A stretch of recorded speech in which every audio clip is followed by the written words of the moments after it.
ഈശോ മിശിഹായ്ക്ക് സ്തുതിയായിരിക്കട്ടെ. ആത്മീയ ഭോജ്യത്തിൽ നാം ഇന്ന് വിചിന്തനം ചെയ്യുന്നത് വളരെ ഉപകാരപ്രദമാകുന്ന അനുഗ്രഹപ്രദമാകുന്ന ഒരു വിഷയമാണ്. സംതൃപ്തി എന്ന മഹാസമ്പത്ത്.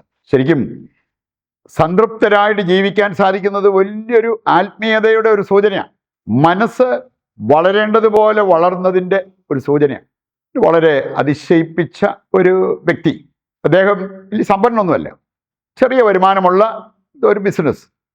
പക്ഷെ അദ്ദേഹം പറഞ്ഞത്, ഞങ്ങൾക്ക് എല്ലാ ദിവസവും ഇറച്ചിയും മീനൊക്കെ വാങ്ങിച്ച് കഴിക്കാവുന്ന ഒരു സാമ്പത്തിക നിലവാരമില്ല, പക്ഷെ ഞങ്ങൾ ഇടയ്ക്കൊക്കെ വാങ്ങിക്കും, കഴിക്കും. ഇനി ഇറച്ചി മീനുണ്ടെങ്കിലും ഇല്ലെങ്കിലും ഞങ്ങൾ ഒന്നിച്ച് ഭക്ഷണം കഴിക്കും, ഞങ്ങൾ ഒന്നിച്ചിരുന്ന് പ്രാർത്ഥിക്കും. പക്ഷേ ഞങ്ങൾ വളരെ ഹാപ്പിയാണ്. എല്ലാ ദിവസവുമല്ല, സുഭിക്ഷമായ ഭക്ഷണം കിട്ടുന്നില്ലെങ്കിലും വളരെ ഹാപ്പി. ഇന്ന് 4 നേരവും സുഭിക്ഷമായിട്ട് ഭക്ഷിച്ചു പാനം ചെയ്യാനുണ്ടായിട്ട് സന്തോഷമില്ലാതെ ജീവിക്കുന്ന വ്യക്തികളുണ്ട്. ശരിക്കും പ്രാർത്ഥനയും സ്നേഹവും ഒക്കെ ഉള്ളിടത്ത് ഈ ലൗകിക സമ്പത്തിനേക്കാൾ ഉയർന്നു നിൽക്കുന്ന പല സമ്പത്തും അവർ കണ്ടെത്തും. അങ്ങനെ കണ്ടെത്തിയ വ്യക്തികളെ സംബന്ധിച്ചിടത്തോളം ലൗകിക സമ്പത്ത് ഉള്ളതുകൊണ്ട് അവർക്ക് തൃപ്തരായി ജീവിക്കാൻ വളരെ എളുപ്പമായിരിക്കും. ഈ കാര്യം നമ്മളെ പഠിപ്പിക്കുന്ന ഒരു വചനഭാഗമാണ് 1 തീമോത്തി 6-ാം അധ്യായം 6 മുതലുള്ള തിരുവചനം. നമ്മുടെ ചങ്കിൽ സ്ഥാനം പിടിക്കണം. വന്നു കഴിഞ്ഞാൽ ഒരുപാട് ആത്മീയ സമ്പത്ത് നമുക്കുണ്ടാകും, ഒരുപാട് പ്രശ്നങ്ങൾ ഒഴിവാക്കാനായിട്ട് നമുക്ക് സാധിക്കുകയും ചെയ്യും. 1 തീമോത്തി 6 മുതൽ വായിക്കുമ്പോൾ അവിടെ പറയപ്പെട്ടിരിക്കുന്നത്, ഉള്ളത് കൊണ്ട് തൃപ്തിപ്പെടുന്നവന് ദൈവഭക്തി വലിയ നേട്ടമാണ്. ഉള്ളത് കൊണ്ട് തൃപ്തിപ്പെടുന്നവന്. എന്നിട്ട് അവിടെ പറഞ്ഞിരിക്കുകയാണ് ഒരു യാഥാർത്ഥ്യം. നാം ഈ ലോകത്തിലേക്കൊന്നും കൊണ്ടുവന്നിട്ടുമില്ല, ഇവിടെ നിന്നൊന്നും കൊണ്ടുപോകാനും പോകുന്നില്ല. അതുകൊണ്ട് നമുക്ക് നല്ല ഡീസൻ്റായിട്ട് ജീവിക്കാവുന്ന ഭക്ഷണം, പാർപ്പിടം, വസ്ത്രം, ഇങ്ങനെയുള്ള കാര്യങ്ങളൊക്കെ ഉണ്ടെങ്കിൽ അതിൽ സംതൃപ്തരാകാം. ഇത് പോരാ പോരാ പോരാ എന്ന് പറഞ്ഞ് നമ്മൾ ജീവിക്കുന്നതിനേക്കാൾ എനിക്കിതുകൊണ്ട് ജീവിക്കാൻ പറ്റും, അങ്ങനെ പറയാൻ സാധിച്ചാൽ സംതൃപ്തി ഉണ്ടാകും. അങ്ങനെയുള്ളവർക്ക് കൂടുതൽ സമ്പത്തുണ്ടാകാനായിട്ട് എളുപ്പവുമാണ്. ഈ ഒന്നുമില്ല, പോരാ പോരാ എന്ന് പറയുന്നവരുടെയാണ് ദാരിദ്ര്യം മാറാതിരിക്കുക. കർത്താവിൻ്റെ വചനം പറയാണ്, നിനക്ക് പ്രാർത്ഥിക്കാൻ പറ്റണോ? ഉള്ളത് കൊണ്ട് തൃപ്തിപ്പെട്ട് ജീവിക്കാൻ നീ പഠിക്കണം. അങ്ങനെയുള്ളവർ കെണിയിൽപ്പെടാതിരിക്കും, ആത്മീയ സമ്പത്തുള്ളവരായി മാറും എന്നുള്ളത് ഈ അധ്യായം വായിക്കുമ്പോൾ നമുക്ക് കാണാൻ പറ്റുന്ന ഒരു കാര്യമാണ്. ഉള്ളത് കൊണ്ട് തൃപ്തിപ്പെടാൻ എന്താ വേണ്ടേ? ഒന്ന്, പ്രാർത്ഥന വേണം. ഞാൻ പറഞ്ഞില്ല, ആ കുടുംബം അവർ ഒന്നിച്ചിരുന്ന് പ്രാർത്ഥിക്കും.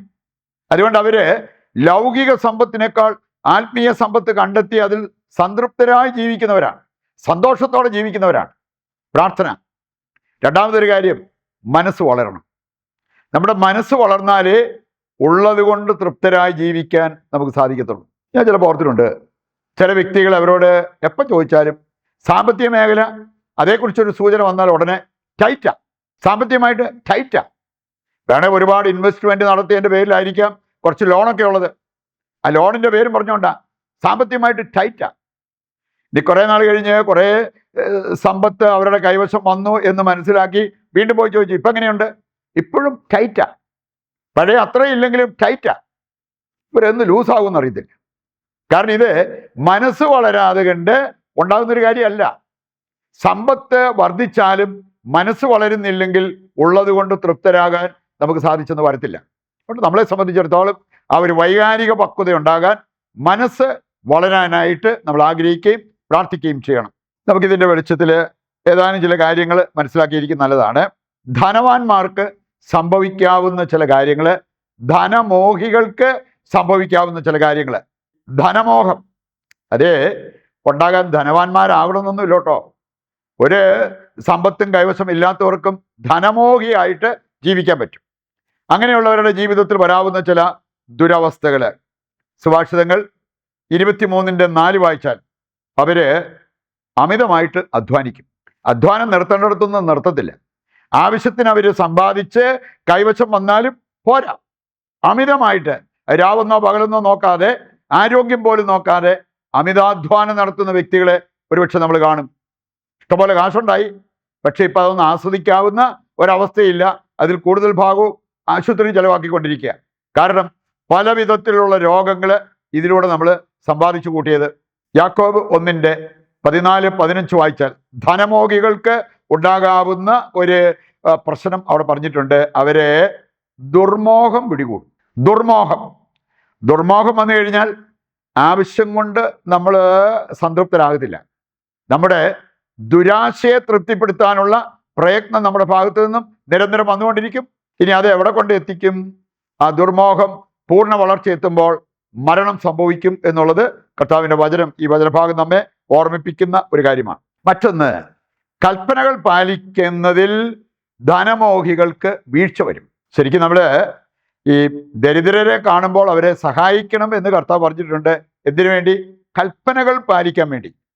ഇനി ധനമോഹിക്ക് അങ്ങനെ പാവപ്പെട്ടവരവരുടെ മുമ്പിൽ വന്നാലും സഹായിക്കാൻ തോന്നിയെന്ന് വരില്ല. കാരണം കൊടുക്കുമ്പോൾ എനിക്ക് കുറഞ്ഞു പോകും എന്നുള്ള ആ ഒരു ചിന്തയായിരിക്കും അവരെ ഭരിച്ചുകൊണ്ടിരിക്കുക. പ്രഭാഷകൻ 29:12 വായിച്ചാൽ അവിടെ പറഞ്ഞിട്ടുണ്ട്, കൽപ്പനകൾ അനുസരിച്ച് മാത്രമേ നീ സമ്പത്ത് ശേഖരിക്കാവൂ. ധനമോഹി അതെല്ലാം മറക്കും. വീണ്ടും നമുക്ക് കാണാൻ സാധിക്കും, ധനമോഹികൾ മറ്റുള്ളവരെ ചൂഷണം ചെയ്യാനുള്ള സാധ്യത ഏറെയാണ്. ഏതു വിധേനയും എനിക്ക് കാശുണ്ടാക്കണം എന്ന് ചിന്തിച്ചു കഴിഞ്ഞാൽ അവര് ചൂഷണം ചെയ്യുന്നവരായിട്ടും മാറും.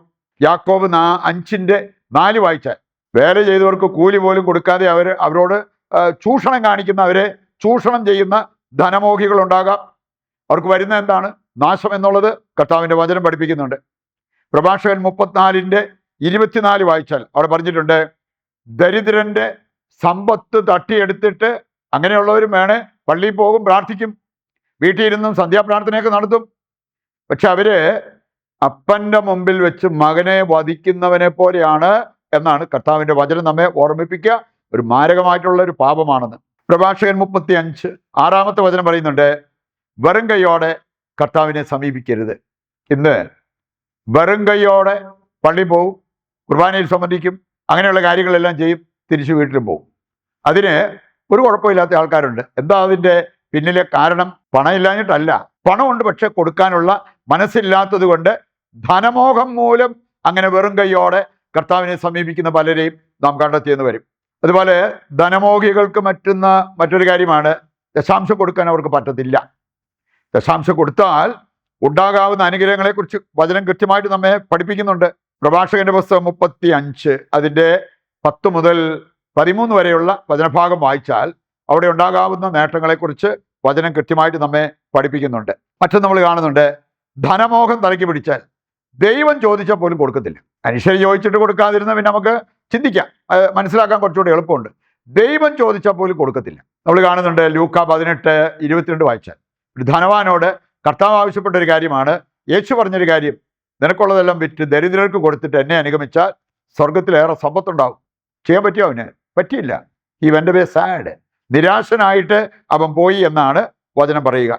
നമുക്ക് ഈ കാര്യങ്ങൾ മനസ്സിൽ വെച്ചുകൊണ്ട് ഈ ലൗകിക സമ്പത്തിനേക്കാൾ ആത്മീയ സമ്പത്ത് അതാണ് വിലയുള്ളത് എന്ന് മനസ്സിലാക്കി അതിനുവേണ്ടി നിലകൊള്ളുവാൻ വേണ്ട കൃപയ്ക്കായി പ്രതിഷ്ഠാ ജപത്തിൽ പങ്കുചേർന്ന് പ്രാർത്ഥിക്കാം. ദൈവത്തിൻ്റെ വചനം ശ്രവിച്ച നമുക്ക് ആ വചന നിറവിൽ നമ്മുടെ എല്ലാ ആവശ്യങ്ങളെയും ഇന്നിൻ്റെ എല്ലാ പ്രാർത്ഥനാ നിയോഗങ്ങളെയും കർത്താവിൻ്റെ കരങ്ങളിൽ സമർപ്പിച്ച് ദിവ്യകാരുണ്യത്തിൻ്റെ ആശീർവാദം നമുക്ക് സ്വീകരിക്കാം. യേശുവേ നന്ദി, യേശുവേ സ്തുതി, ഹല്ലേലൂയ, യേശുവേ ആരാധന, യേശുവേ നന്ദി.